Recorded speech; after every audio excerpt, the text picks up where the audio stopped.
So before we move to the next section, we also talked about how markets, we just talked about how markets move in trends, and more importantly, how the collective of those trends forms cycles. Obviously, they call it a bull market because when bulls fight, they fight with their horns pointing up, and when bears fight, they fight with their claws pointing down. So typically, if you study stocks, indices, commodities, any financial security, all financial securities pretty much move in cycles. And a lot of people don't realize, most people, when they think about cycles, people always think about the 5 to 10 year cycle.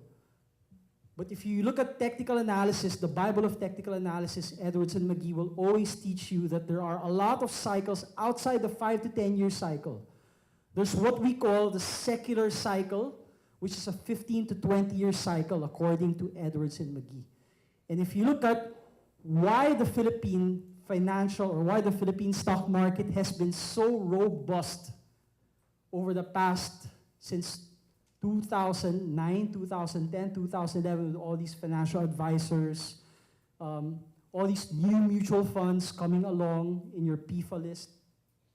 Why? It's because Philippines started, or at least was in the meat of its secular bull market from 2009 all the way to 2015. In fact, our secular bull market technically started in 2003.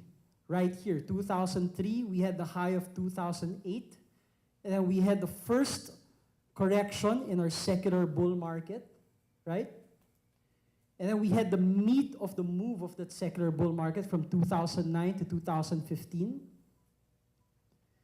And then we had that sideways move from 2015 to 2016. And then right now, the biggest argument happening between technicians is to where we are exactly in that secular bull market. Are we still here? Are we entering the first correction inside that last leg up in the secular bull market? Or are we already entering the right side of that secular cycle? Before I answer that question, let me tell you the good news first. The good news is that if you take a look at the cycle bigger than the secular cycle, which is the 50-year cycle or the super cycle, if you look at where the Philippines is that we're still pretty much at the end or somewhere here in the middle portion of the move.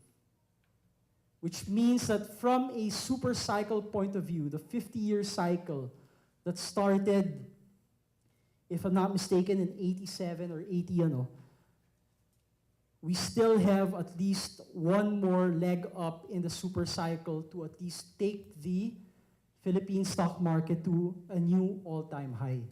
Pero syempre, konting caveat, you're looking at the 50-year cycle, which means that a correction inside the 50-year cycle can be pretty painful, right? But when it comes to the secular cycle, I'd say that the debate is pretty much between somewhere here to somewhere here.